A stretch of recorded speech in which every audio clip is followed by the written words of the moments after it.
We often tend to see planet Mars as a place of calm where nothing happens. However, as recent scientific findings have shown, the red planet is anything but static. The planet continues to be rocked by powerful seismic activities deep within its guts.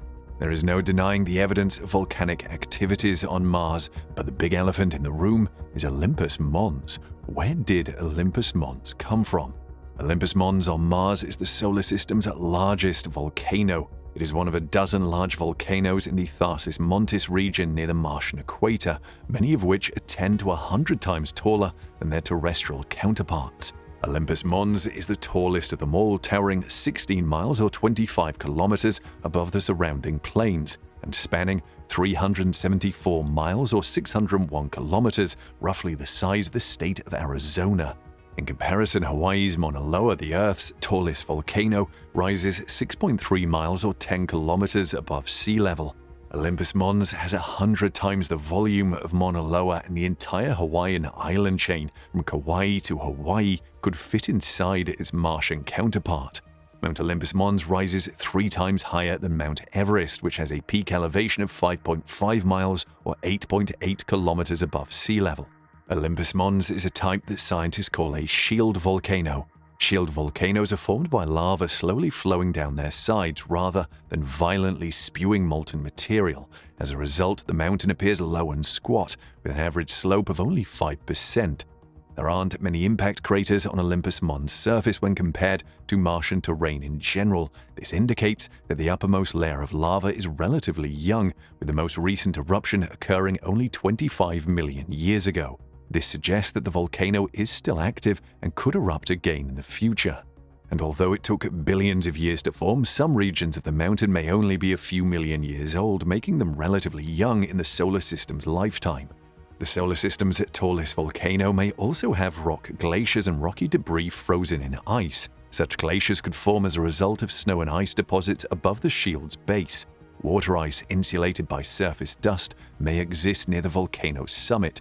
These glaciers' tops may have ridges, furrows, and lobes, as well as be covered in rocks and boulders, and they could be as young as 4 million years old. So why does a massive volcano form on Mars but not on Earth? Scientists think that the lower surface gravity of the red planet combined with higher eruption rates allowed for the lava on Mars to pile up higher. The presence and absence of tectonic plates may also play a role in the various types of volcanoes. The lava hotspots beneath the crust remain in the same location on both planets. However, on Earth, the movement of the crust prevents a steady buildup of lava. The Hawaiian Islands, for example, formed when a plate drifted over a hotspot. Each eruption formed a new small island in a different location. But Mars is a planet with very limited plate movement. Both the hotspot and the crust remain motionless. When lava flows to the surface, it continues to pile up in a single location. Instead of a chain of volcanic islands, large volcanoes such as Olympus Mons form. In fact, 3 other large volcanoes near Olympus Mons are similarly massive. If only one of the 4 volcanoes in the region existed, it would be the tallest feature in the solar system. In addition to the lack of plate movement, Olympus Mons' growth was aided by its long lifespan. A set of 11 Martian meteorites revealed that the volcano had been active for a long time. While the first 10 were only 500 million years old, the 11th, NWA 7635, was discovered to be 2.4 billion years old. But why would scientists assume Mars has been dormant and without any geological rumblings? Well, that will take us billions of years back. Mars was a very different place billions of years ago than it is now, cold and desiccated. It had a thicker, warmer atmosphere, liquid water flowing on its surface, and possibly even life. This is because Mars, like Earth, had a planetary magnetic field generated by action in its core. But when that field vanished, everything changed dramatically. For many years, scientists assumed that this field vanished over 4 billion years ago, causing Mars's atmosphere to be gradually eroded by the solar wind. But according to research led by the University of British Columbia, the magnetic field on Mars existed earlier and lasted hundreds of millions of years longer than previously thought. But that is not the point. Mars's global magnetic field, like Earth's, is thought to be the result of a dynamo effect caused by action in its core. When a liquid outer core revolves around a solid inner core in the opposite direction of the planet's rotation, a magnetic field is generated. Unfortunately, the magnetic field disappeared, which caused the planet's atmosphere to be stripped over time to the point that it became extremely thin as it is today. Scientists attribute this to Mars's lower mass and density, which caused its interior to cool faster. This caused the planet's outer core to solidify, effectively stopping the Martian dynamo effect. Meanwhile, Mars's inner core is thought to be liquid because the pressure in its interior is too low for it to solidify. Previously, scientists relied on the study of magnetized rocks on and beneath Mars's surface to reconstruct the history of the planet's magnetic field, particularly lava rocks. This type of rock forms in the planet's mantle and rises to the surface via volcanic activity and resurfacing. As the lava cools and becomes exposed to the surface, its minerals align with the global magnetic field.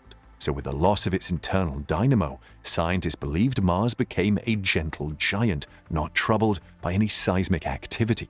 However, a recent mission has proven they couldn't have been more wrong. Deep in its belly, the red planet continues to rumble with dynamic tremors. This was thanks to the InSight spacecraft. NASA's InSight spacecraft, which stands for Interior Exploration using Seismic Investigations, Geodesy, and Heat Transport, launched to Mars in May 2018 and landed in November of that year. Its mission was to learn more about the layered interior of Mars so that scientists could compare Mars to what we know about other planets and Earth. One of InSight's primary science instruments, the MOLE, a heat flow probe, failed to function because the soil at the landing site was not as predicted. However, that did not stop it from returning valuable scientific data that tells us what the red planet is like. The design of InSight was inspired by NASA's Phoenix lander, which featured a robotic arm and dual solar arrays that powered the spacecraft's instruments. InSight was about 6 meters or 20 feet wide and a meter or 3 feet tall, including its solar panels. InSight carried out 2 major scientific experiments: a seismometer called SEIS, which measured Marsquakes, and a heat flow probe called HP3, which was designed to burrow up to 5 meters beneath the surface to collect scientific readings. The very first batch of data from NASA's Mars InSight lander provided the first direct evidence of Marsquakes. This places the planet's seismic activity profile somewhere between Earth's high and the Moon's low.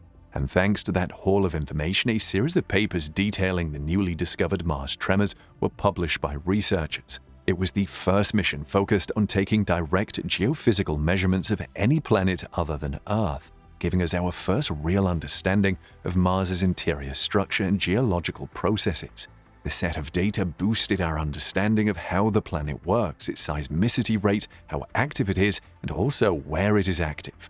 If strong enough, scientists say these tremors can function similarly to a planet-sized ground-penetrating radar, but with seismic waves rather than electromagnetic waves. As these waves travel through a planet, they can slow down or bounce off certain materials, allowing seismologists to work out the interior composition. The type of tremor can also reveal information. For example, the Earth's moving tectonic plates cause much of the planet's seismic activity. The Moon, on the other hand, lacks tectonic plates entirely. Seismic activity is caused by the slow and slight shrinking that occurs as our satellite cools, a process that has been ongoing since its formation 4.5 billion years ago. Back on Mars, though, the first tremor wasn't powerful enough to detect much. However, the instrument recorded 174 Marsquakes in 235 Martian days. 100 of these were high-frequency tremors similar to those recorded by Apollo experiment on the Moon. The remaining 24 quakes, on the other hand, were of low frequency. This is particularly intriguing because it went against the assumption that the planet is relatively tectonically quiet. The other 24 had a predominance of low-frequency content, and their spectral shapes follow the same scaling laws as earthquakes and moonquakes, leading to the conclusion that they are of tectonic origin. The properties of these spectra are consistent with predictions for distant tectonic events. Furthermore, the way the waves propagate through the crust can be used to pinpoint the source of the quakes. 3 of the 24 Earth-like quakes were strong enough to attempt this. 2 of those 3 quakes was traced to the Cerberus fossae region, which contains a series of fissures caused by faults that pulled the crust apart. Evidence suggests that it was recently tectonically and volcanically active, that is, within the last 10 million years. That might sound like forever, but hey, in rocks, it's not long. Another paper based on SEIS data sought something different: the interior composition of Mars. They discovered that a layer of regolith down to a few meters and beyond that the Mars crust to a depth of 8 to 11 kilometers or 5 to 7 miles is highly altered or damaged. Furthermore, the way the waves are stretched out in the crust suggests that it contains small amounts of volatiles, more than the Moon but less than Earth. But wait, there's more. InSight is not only outfitted with seismic instruments, but it's also measuring the atmosphere and the geology of its landing site. A team of researchers studied the planet's magnetic field at the InSight landing site in another paper. Now, Mars has a relatively weak magnetic field which is thought to contribute to its inhospitable nature. But their findings indicate that Mars was not always this way. They discovered that the field was 10 times stronger than predicted by satellite-based models, and they inferred magnetized rocks beneath the surface within about 150 kilometers of the landing site, consistent with a past dynamo of Earth-like strength. But InSight would go on to detect even more Marsquakes. In its nearly 1,300 days on Mars, InSight has detected more than 1,313 Marsquakes. The mother of them all had a magnitude of 4.7, making it 5 times stronger than the previous largest quake on Mars, which occurred in 2021 and had a magnitude of around 4.2. Another indication of the magnitude of the event is that InSight continued to detect waves from the record-breaking quake for approximately 10 hours, whereas all previous Mars quakes had subsided within an hour. The energy released by this single Mars quake was equivalent to the total energy released by all other Mars quakes we've seen so far. Despite the fact that the event was over 2,000 kilometers or 1,200 miles away, the waves recorded at InSight were so large that they nearly saturated the seismometer. This particular quake was also unusual in that its epicenter was not near any known nodes of activity. It also exhibited characteristics of both types of Marsquakes that have been identified thus far: high-frequency waves with rapid but shorter vibrations, and low-frequency waves with greater amplitude. The Marsquake happened on Sol 1222 of the InSight mission. On Mars, a Sol is 1 day and lasts about 40 minutes longer than a day on Earth. Now, in reality, a magnitude 5 quake would be insignificant on Earth. Such earthquakes occur 500,000 times per year on our planet and rarely cause serious damage. They may throw things off shelves, crack windows, and wake you up at night, but they won't hurt anyone. Mars, on the other hand, is much more peaceful tectonically, and a magnitude 5 quake was about as powerful as scientists hoped for when they sent InSight to the Red Planet. Another set of researchers examined the data from the Mars quakes and came to another conclusion, proving Mars is far from a resting giant. They discovered magma was likely on Mars. They looked at a group of over 20 recent Marsquakes that originated in the Cerberus fossae Carbon system. Scientists concluded from the seismic data that the low-frequency quakes indicate a potentially warm source that could be explained by current molten lava, that is, magma at their depth and volcanic activity on Mars. They discovered that the quakes are mostly concentrated in the innermost part of Cerberus fossae. They discovered darker deposits of dust not only in the dominant direction of the wind, but also in multiple directions surrounding the Cerberus fossae mantling unit when they compared seismic data with observational images of the same area. The darker color of the dust indicates geological evidence of recent volcanic activity, possibly within the last 50,000 years. The tremors emanating from the nearby Cerberus fossae, named after a creature from Greek mythology known as the Hellhound of Hades, who guards the underworld, is a direct pointer that Mars is not yet dead. The weight of the volcanic region sinks, forming parallel graben or rifts that pull the crust of Mars apart, similar to the cracks that appear on the top of a baking cake. It is possible that these are the last remnants of this once active volcanic region, or that the magma is right now moving eastward to the next location of the eruption. One thing, however, that InSight also detected was that Martian tremors can come from elsewhere besides the deep crust. It actually recorded at least one that came from above.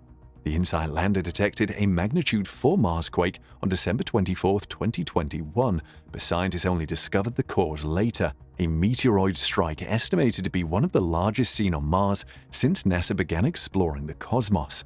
Furthermore, the meteoroid unearthed boulder-sized chunks of ice buried closer to the Martian equator than had previously been discovered, a discovery that has implications for NASA's future plans to send astronauts to the red planet. Scientists determined the quake was caused by a meteoroid impact after noticing a new yawning crater in before and after images from NASA's Mars Reconnaissance Orbiter (MRO). The event and its effects provided a rare opportunity to see how a large impact shook the ground on Mars. The meteoroid's diameter is estimated to be 16 to 39 feet or 5 to 12 meters. That would have been small enough to burn up in Earth's atmosphere, but not in Mars's thin atmosphere, which is only 1% as dense as our planet's. The impact created a crater 492 feet or 150 meters across and 70 feet or 21 meters deep in the Amazonas Planitia region. Some of the ejecta thrown by the impact traveled up to 23 miles or 37 kilometers. With images and seismic data to back it up, this is thought to be one of the largest craters ever seen forming anywhere in the solar system. There are many larger craters on Mars, but they are much older and predate any Mars mission. Finding a new impact of this magnitude was unprecedented. It was like getting a front-row seat to watch an exciting moment in geologic history. But the quake resulting from the meteor impact was the first observed to have surface waves, a kind of seismic wave that ripples along the top of a planet's crust. The waves aided scientists in understanding the structure of Mars's crust. The crater was first spotted on February 2022 by scientists working at Malin Space Science Systems, which built and operated 2 cameras aboard MRO.